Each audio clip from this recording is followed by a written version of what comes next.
Estamos aqui com o seu José Soares, ele que é um colaborador, um trabalhador, como Éden disse, antiguíssimo, da Federação Espírita do Rio Grande do Norte. Seu Soares, o que significa mais uma edição de um livro espírita no mercado brasileiro, no mercado editorial?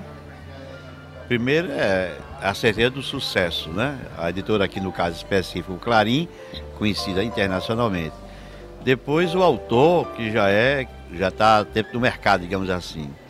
E para o povo, a massa que vai lê-lo, é um indicativo de que a luz irá brilhar nas consciências dessas pessoas. Para o senhor que já estuda, é coordenador de estudo, qual a responsabilidade de um escritor ao lançar uma obra, principalmente espírita? A responsabilidade maior é não ferir os princípios da doutrina espírita, os 5 princípios basilares da doutrina espírita. Porque daí para frente vai ser o jogo da história, o enredo, e ele não pode fazer colocações que venham ferir os princípios básicos da doutrina. Depois disso é liberdade total. E o escritor, quais os cuidados que ele deve ter ao lançar uma obra espírita? Se for médico, como no caso do Assis aqui, tem que orar bastante, né? Orar bastante. Se for um escritor não médio ostensivo, como se diz, tem que ter cuidado nos assuntos que vai selecionar, porque ele está falando para um povo, a maioria leiga, e tem a obrigação de formar com a consciência espírita, ou seja, renovar a sociedade. Vamos conversar aqui um pouquinho agora com Cláudia Farache, ela que é uma educadora também. Como educadora, como você analisaria a literatura espírita, essa questão editorial que hoje cada vez está crescendo mais no Brasil, Cláudia? Bom, primeiramente, com alguns cuidados, principalmente em relação à qualidade dessas obras, no que diz respeito à pureza doutrinária.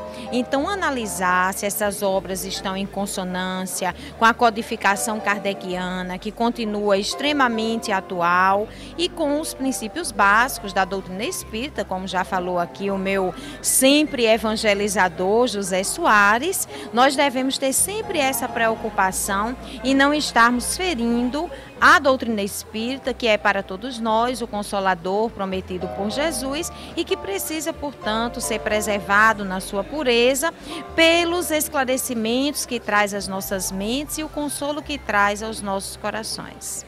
Cláudia, você como educadora, você acredita que essa busca pela literatura está se iniciando hoje, desde pequeno, e isso é bom para a criança, para o jovem e para o futuro homem?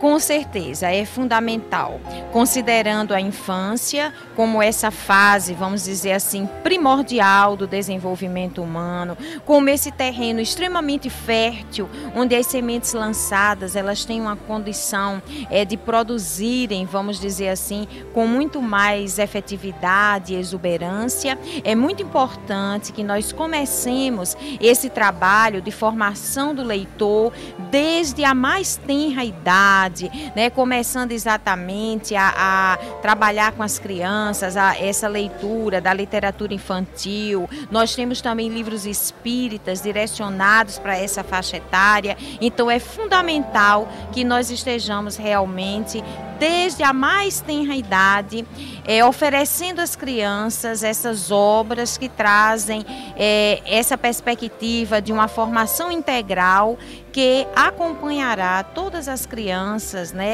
tanto na sua perspectiva adulta, como também na sua condição de espíritos imortais. Éden, há pouco eu perguntei a Cláudia, essa busca que o jovem está tendo. Só que também os maiores best-sellers que a gente vê são voltados para o lado, vamos dizer assim, falando sobre vampiros, voodoos. Como você analisa essa busca desse jovem nessa área? Quais que os pais devem ter dentro da busca da literatura, seja ela espírita ou não espírita? Veja bem, o público juvenil que hoje está tendo acesso a várias obras romanceadas, como de Harry Potter, como Crepúsculo e outras da mesma perspectiva, obras que têm a sua contribuição, porque principalmente apresenta a possibilidade de nós refletirmos sobre condições mais amplas do próprio ser humano, da própria vida. Mas, trazendo para a perspectiva espírita, o pai espírita, de fato, tem que ter o cuidado de poder estar dialogando, de poder também estar discutindo com o seu filho jovem sobre o relativismo dessas propostas literárias. Nós espíritas que sabemos que vampiros não existem na perspectiva simbólica de Crepúsculo,